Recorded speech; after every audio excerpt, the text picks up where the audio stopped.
So the NFL season starts tonight with Dallas and Philly. Panthers have to wait till the weekend when they play Jacksonville. But that doesn't mean we have to wait to talk about them. The question we're answering right now is one that came up in the media availabilities for both the offensive coordinator, Brad Idzik, and the head coach, Dave Canales, this week, which is very simply, what's the appropriate amount of usage for Chuba Hubbard? Right? When you pay a running back a good amount of money, which they did for Chuba Hubbard, then it becomes a real, like you got to thread the needle.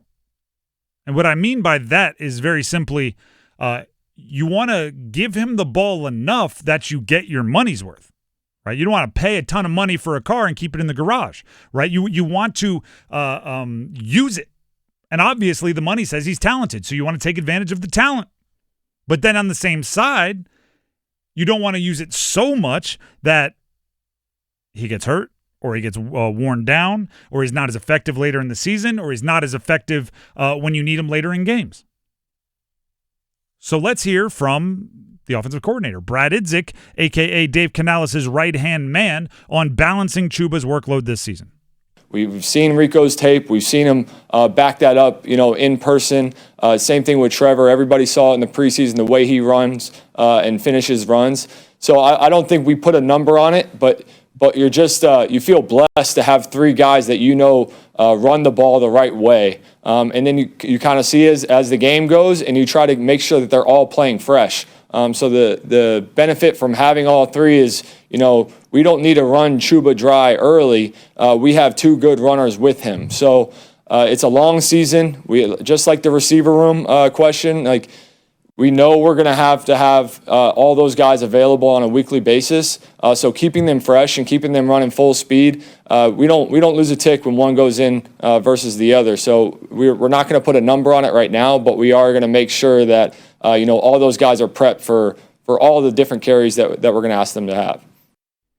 That's Brad Idzik on what Chuba Hubbard's role will be this year as the lead back in the backfield for the Carolina Panthers. Dave Canales also talked about what to expect from Chuba this season. I mean, just the consistent nature that he is. I just expect him to run the ball hard like he always does. He's really meticulous in his studying, whether it's in the run game, pass game, protections, all those things, to just continue to lead. Be the leader that we expect him to be, and vocally, but also just physically, just being someone that we can count on. Here's what I think will be the struggle. Everything they said, excellent, okay? Everything they said is great. The part that is hard, and I actually think this is underrated, one of the biggest challenges for offensive play callers is in the moment recognizing that taking a hit off of Chuba Hubbard is important. In the moment.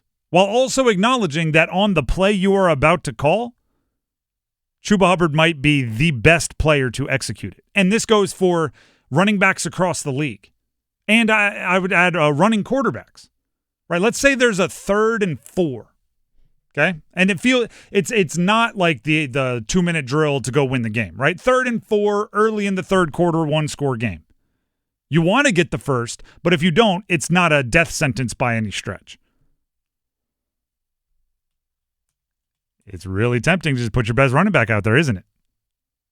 It's really tempting to demand to your running back coach, who may be thinking, we need to protect Chuba a little bit, to just go, no, put Chuba out there. We're running power or whatever, right? We're running the toss, whatever your call is.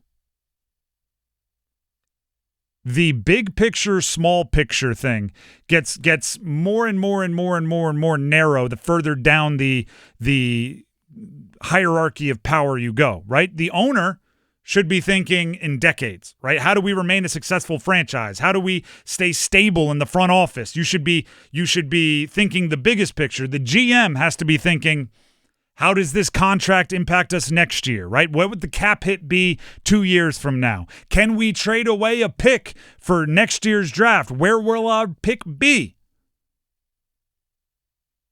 The head coach has to be thinking season long, right? I need my team to be good enough to win all 4 quarters of the season, right? It used to be 4 games, 4 games, 4 games. They threw another one in there. You put it wherever you want, right? The coach has to be thinking season long. The coordinator gets all the way down to, I need this play to be great. I am a play caller. I want to pick up this first down on this play.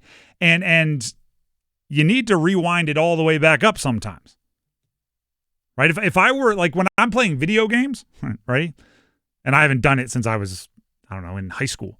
But if I were playing video games, guess what I do? Back in Madden 04, Mike Vick, it was the easiest play, right? Run the quarterback. And when the quarterback got hurt, what did we do?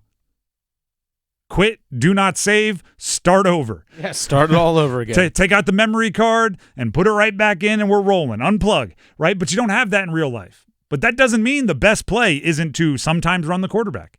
And you have to actually go to your second best play in order to preserve the health of one of your important players.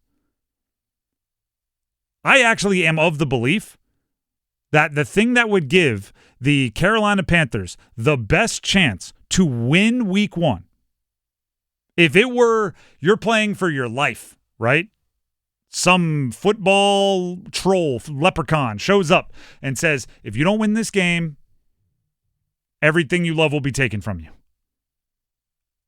I might give the ball 40 times to Chuba Hubbard and say, I don't care if he's tired. I don't care if he's worn down. The best thing for this play to win is Chuba Hubbard. Now, obviously, when you have to win week 2 and you got to compete week 3 and you want to be able to win week 17, you're not going to do that, but it's really hard to find the balance. And it's really hard to decide what is the gap between Chuba Hubbard and Rico Dowdle, right? Because Idzik did just talk about how excited he was for everybody in that room, right? Everybody in that running back room. They all have to be ready. But let's be real. They're not, Chuba Hubbard isn't a 9 out of 10 and Rico Dowdle an 8.99 out of 10 and Trevor Etienne an 8.98 out of 10. Like, they're not that close. Nobody is. There's no running back. There's no position group in the NFL where the best player is exactly equal with the second best player. I think it's going to be a point to watch on if Chuba Hubbard, quite frankly, leads the league in carries. Like, I think that's the type of workload that is possible if they decide we're going all out to win most games. And that's no disrespect to Rico Dowdle. I think Rico Dowdle is a very good backup running back, one of the best in the league. But I think, one of the most important parts of that sentence was backup. I mean, Rico Dowdle did finish 12th in the NFL last year in rushing yards. So it's not like he's incapable. I think the balance, honestly, is somewhere in that 2-to-1 range, like 2 carries / touches for Chuba for every one of Rico Dowdle. I'd be surprised if Chuba gets 20, 22. I'd be surprised if Dowdle's getting 10 or 11 carries. I mean, if you want to be that run the ball team that Dave Canales has preached since the moment he got hired. If you're running 65, 70 snaps in a game, you probably want to run the ball somewhere between 30 to 35 times. I think it would be more 24, 25, 8, and 4 for Etienne or something like that. Like, I think there's a gap between Chuba Hubbard and the rest. And by the way, again, not disrespecting the rest, I'm high on Chuba Hubbard as a runner. I think you can get touches for other guys in the pass game. I know Rico Dowdle is likely a bigger role in the pass game than in the rush game, but for this specific instance, I'm just talking more about the runs, because that's where a lot of the physicality comes in, right? When you're smashing into defensive linemen and linebackers rather than, getting dragged down from behind by corners. Like, it's a different level of physicality. And there are ways to take away some hits from Chuba Hubbard. Like you said, like Dowdle might be more involved in the pass game. Okay, well then guess what? Chuba Hubbard doesn't have to pick up a blitz from coming up the middle. Okay, that's one less hit. If you can take a couple of those away during the course of the year, well, that's 2 more carries you can have a game. If you want to try and manage like total number of hits. I mean, there's different ways they can manage it for sure. And it's, like I said, it's all decision making, because, I think Bryce Young should thrive off play action this year. I think Chuba Hubbard, it's important he's in the game for a lot of those play actions, because that's where you're going to get the biggest reaction from the defense. And does that become another hit, another something, right? If you carry out that fake too well, you're getting tackled and you didn't even get the ball. Like there's a lot of stuff going on there. I would lean towards this. This is the entire conversation led me to this point. I'd worry about week 14 when you get there. I think it is very important that this Carolina Panthers team has success in the first half of the year, has success in the first fourth of the year, has success week 1. Like, I think particularly on offense, I think it's important they have tangible results early in the year. And if that takes a high carry number, a high workload for Chuba, you do it and you figure out how to get by week 14 when you get to week 14. Because if that offense struggles and you're trying to pace yourself with certain players, that second half I don't think will matter at all because, things will already be written in stone for the future of that franchise unless you start hot. So if it takes 28 carries for Chuba Hubbard week 1, I won't be mad about it. I'll be saying, all right, can you make it not work that way in the future? But I will not be mad if they get a win and an overused Chuba early in the season because I think it's that important to start hot.